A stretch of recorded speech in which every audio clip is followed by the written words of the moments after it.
Hello, नमस्कार. चला तर मग आज आम्ही देवाच्या दर्शनाला जातोय आणि काय काय घेऊन जातोय तेही दाखवतो चला. तर आम्ही खास करून देवीच्या दर्शनाला म्हणजे कुलदेवीच्या दर्शनाला जातोय आणि हे एक सर्व साहित्य घेतलेलं आहे. नारळ, ओट्या, 2 साड्या, फुलमाळा, फुलं आणि आमच्या इकडे ओटी भरण्यासाठी खास करून गहू वापरला जातो म्हणून एवढं सर्व साहित्य घेतलेलं आहे. सकाळी छानपैकी असा छान दिवस होता. मग आज ठरवलं तर बुवा आज देवीच्या दर्शनाला जायचं. वर्षातनं आम्ही 1 किंवा 2दा जातच असतो देवीच्या दर्शनासाठी. आणि पहा किती छान आहे ना. आमचं गाव जवळच आहे म्हणजे कुलदेवी एवढ्या अंतरावरती नाही आहे. पण मी तरी म्हणते की ज्यावेळेस देवीचं बोलवणं येतं, ज्यावेळेस तिला आपल्याशी भेटण्याची इच्छा असेल ना, त्यावेळेसच माणूस निघत असतो. तर पहा आम्ही तिघंजणं निघालो होतो आणि योगायोग असा झाला की आज आमचा लग्नाचा वाढदिवस होता. म्हणून आमचे हे म्हणजे माझे हे पण घरी होते म्हणून आम्ही सकाळीच निघालो छान देवीच्या दर्शनासाठी. आणि पहा किती छान दृश्य आहे. आमच्या इथं तापी नदी आहे.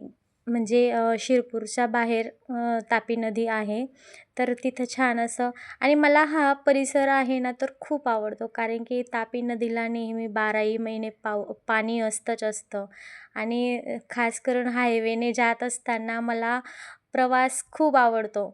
छान येणारे फुलं, झाडं आपल्याला छान छान दिसायला भेटतं. म्हणून मला हे सर्व दृश्य कॅचअप करावं असं वाटलं. पाहता मग बोलता बोलता वर्षी येऊन गेलं होतं. छान गप्पा करत आलो होतो आणि वर्षी गावाला आमची कुलदेवता आहे. तिथं शनी मंदिर पण आहे रोडावरतीच आणि गाव तसं आतमध्ये आहे. मध्ये आतमध्ये गेल्यानंतर छान असं गाव लागतं. आणि मग गावाच्या बाहेर आमची कुलदेवता आहे. आता आम्ही गावाच्या बाहेर आलेलो आहोत. गावाचं असं थोडं बाहेर गेल्यानंतर आमची कुलदेवतेचं मंदिर येतं. आणि हे सर्व आता उन्हाळा असल्याकारणाने सर्व पूर्ण उन्हाळ्याच्यामुळे सर्व कोरडं झालेलं आहे. आजूबाजूची शेतं वगैरे इकडे पाणी कमी आहे म्हणून ह्या भागामध्ये थोडंसं हिरवट नाही दिसत, सर्व ऊन असल्याकारणाने. तर पाहत राहा आमचे हे कुलदेवतेचं मंदिर आलं. तर आज छान देवदर्शन घेऊन घेणार आहोत. वर्षातनं आम्ही 1 किंवा 2दा येतो असतो. एकतर नवरात्रीमध्ये नाहीतर मग आम्ही येतो ह्या म्हणजे चैत्रामध्ये. तर खास करून आम्ही चैत्रामध्ये येतो. मंदिराच्या बाहेरच गणपतीचं छान असं छोटंसं देऊळ बांधलेलं आहे आणि ह्या साईडला म्हसोबाचे आहे. छान अशा पायऱ्या बांधून घेतलेल्या बघा किती छान आमचं मंदिर आहे देवीचं. आणि ज्यावेळेस मी इथं आली ना म्हणजे जेव्हा येते तेव्हा मला देवी आईला खास करून आधी बघावंसं वाटतं. देवीला पाहिल्यानंतर म्हणजे असं मन खूप भारावून जातं माझं. आणि एक म्हणायला म्हणतात ना तर आईला कसं मुलीला भेटून आनंद होतो त्याप्रमाणे कदाचित देवीलाही होत असेल आणि मला तर होतच होतो. की एक प्रकारे मी आईच्या कुशीमध्ये आलेली आहे, आईला भेटण्यासाठी आलेली आहे. आणि कोणतीही मुलगी जर आईला भेटायला जाते त्यावेळेस किती आनंद होतो ना, तोच माझा आनंद खूप गगनाला भिडेल असा असतो.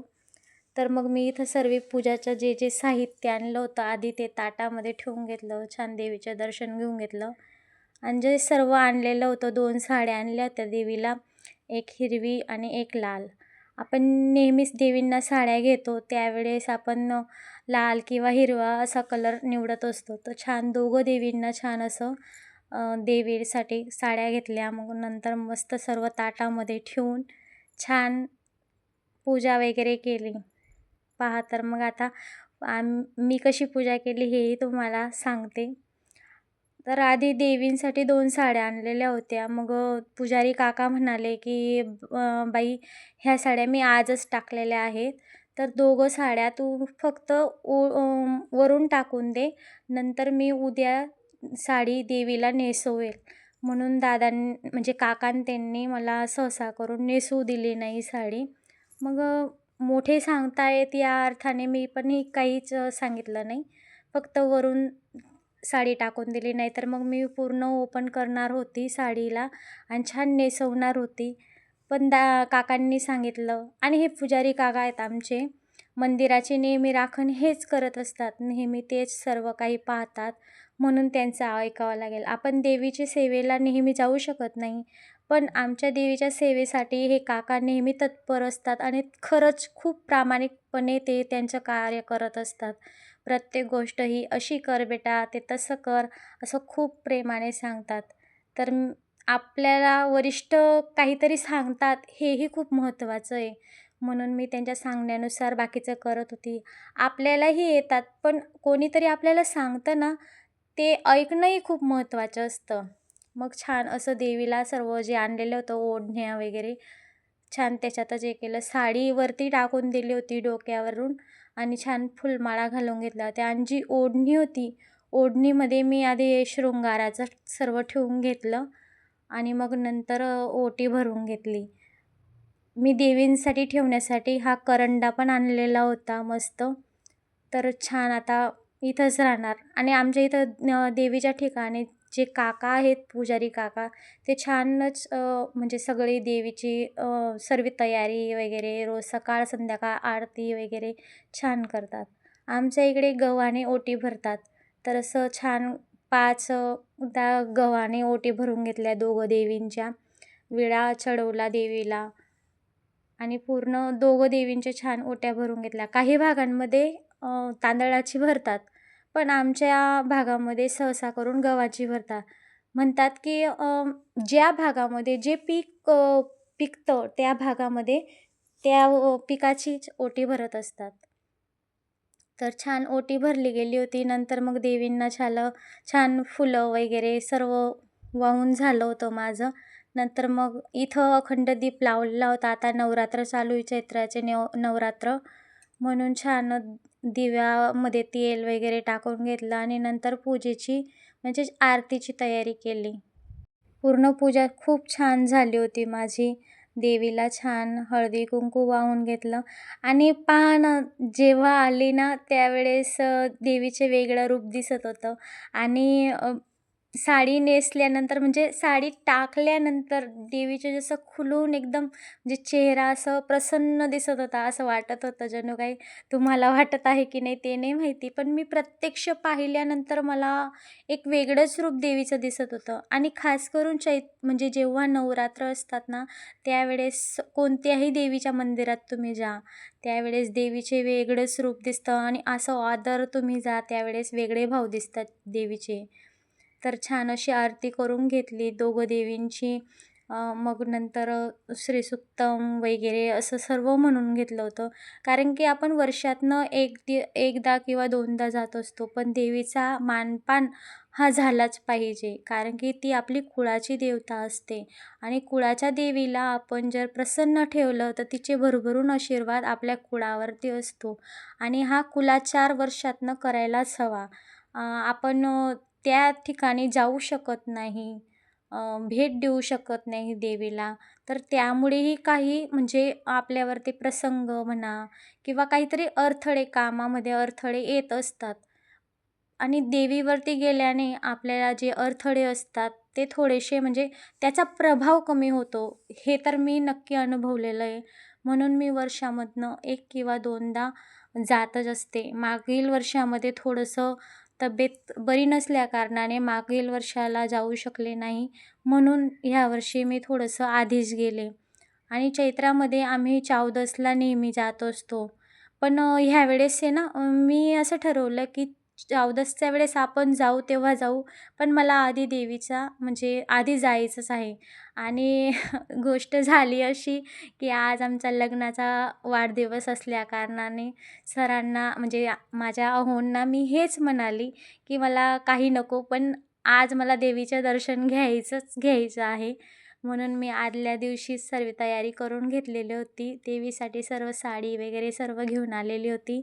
आमच्या देवीचे नाव आहे कनाई मनाई माता. म्हणून आम्ही नेहमी देवीचा जयघोष घालून घ्यायचा. मग छान कनाई मनाई माता की जय असं आपण देवीचं नाव उच्चारण नेहमी करू शकतो. आपण म्हणजे सकाळी देवता आपण जेव्हा देवांची अंघोळ करतो, देवपूजा करतो त्यावेळेसही आपण देवीच्या नावाने नेहमी जयकार घालून घ्यायचा असतो. मग छान दोघांनी आशीर्वाद घेतले. आई तुझा आशीर्वाद आमच्यावरती नेहमी सदैव असू दे आणि तुझ्या भेटीच्या आम्ही नेहमी येत राहू असंही सांगितलं. पहा किती सुंदर रूप दिसत होतं देवीचं. सर्व शृंगार केल्यानंतर एकदम म्हणजे खूपच असं मन असं भारावून गेलेलं होतं माझं तर. किती सुरेख दिसत होत्या. देवीला जसं आज नजर उतरवून घेऊ की काय असं वाटत होतं. देवीचं रूप खूप मनमोहक दिसत होतं आणि खूपच असा आनंद होतो मला नेहमी जेव्हाही मी मंदिरात जाते त्यावेळेस मला खूप आवडतं. म्हणून मी नेहमी देवीच्या दर्शनाला जात असते. तर पहा तर मग हे असा सर्व परिसर आहे आमच्या आणि छान असं भव्य मंडप पण आहे. आता तुम्हाला एक गोष्ट सांगूशी अशी वाटते. अ, हे बघा ह्या साईडला आहे ना नवरात्रचे म्हणजे नवदुर्गेचे रूप म्हणून 9 देवी आहेत आणि हा सर्व पटांगण आहे आणि जे पुजारी काका आहेत त्यांचेही राहण्याचं ठिकाण हेच आहे. तर इथंच ते नेहमी राहत असतात. तर हे सर्व आता सर्व आमचं हे प्लॅनिंग चालू होती. आता चावदस येत आहे. तर चावदसच्या वेळेस काय करायचं, काय नाही हे पुजारी काका आम्हाला सर्व सांगत होते. कारण की दरवेळेस आम्ही आमच्याकडनं पाण्याची सोय करून देत असतो. चावदसच्या वेळेस मानता असतात, जावळ असतात म्हणून. मग काका ते ह्यावेळेस सांगत होते की बुवा आम्हाला ह्यावेळेस पाणी नको हवं आहे, तर ह्यावेळेस मंडपाची सोय करून द्या. म्हणून ती सर्व नियोजन चालू होतं आणि याचसाठी आम्ही थोडं लवकर आलेलो होतो की जेणेकरून चावदसचं काय नियोजन आहे ते सर्व करायचं. चला तर मग हे असं सर्व काकांशी छान बोलून झालं आणि एक गोष्ट सांगायची तुम्हाला राहिलं. कोंडके परिवार म्हणजे जे दादा कोंडके होते फिल्म सिटीमधले, ते ह्या मंदिराला नेहमी भेट देत असत आणि आताही त्यांचे जे सर्व कुटुंब आहे ते भेट देत असतात. तर आजचा व्हिडिओ कसा वाटला तेही सांगा.